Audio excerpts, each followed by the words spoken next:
الذين آمنوا إذا نودي للصلاة من يوم الجمعة فاسعوا إلى ذكر الله وذروا البيع ذلكم خير لكم إن كنتم تعلمون. وقال النبي صلى الله عليه وسلم عن أبي هريرة أن النبي صلى الله عليه وسلم قال: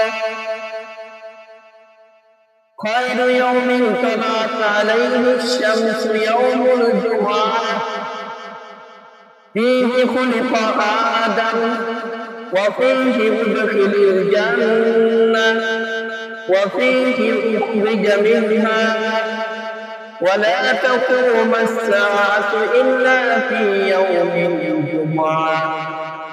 صدق الله مولانا.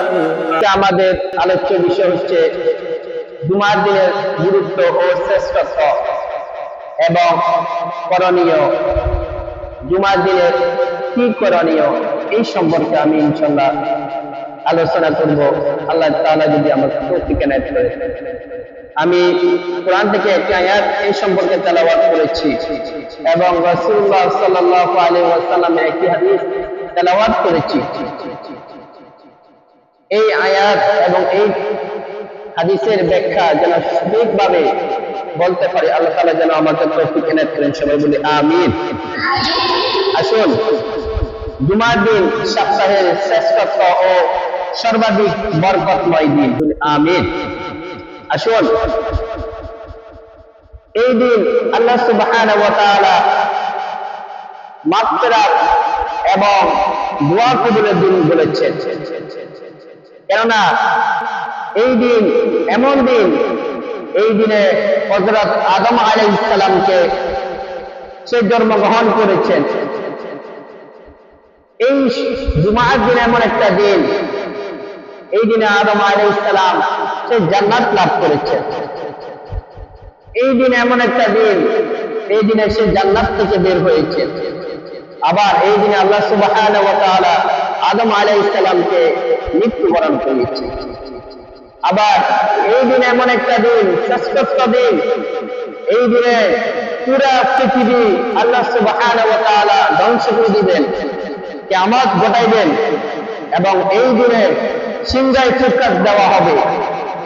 তাহলে আসুন, যদি আমরা এই শুক্রবার দিন অনেকের কাছে মনে হয় এটা অবসর দিন, যে শুক্রবার সব কিছু বন্ধ, কাজ কাম অনেকজনে কি পারে থাকে, অবসর দিন হিসাবে কাটায়।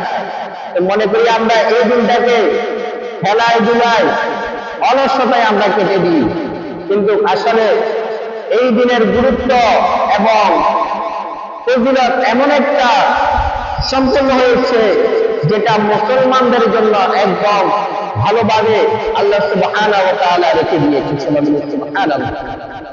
কেননা এই দিনে যদি আমরা একটু খেয়াল করি যে আমাদের যে কারণগুলো আমরা পেয়েছি এই দিনের মধ্যে, এমন একটা শ্রেষ্ঠ দিন যেটা মুসলমান মুমিন বান্দারা যখন আমল করবে তাহলে এই দিনগুলা নাজাত এবং জান্নাত আশা করা তাদের তৌফিক হতে পারে।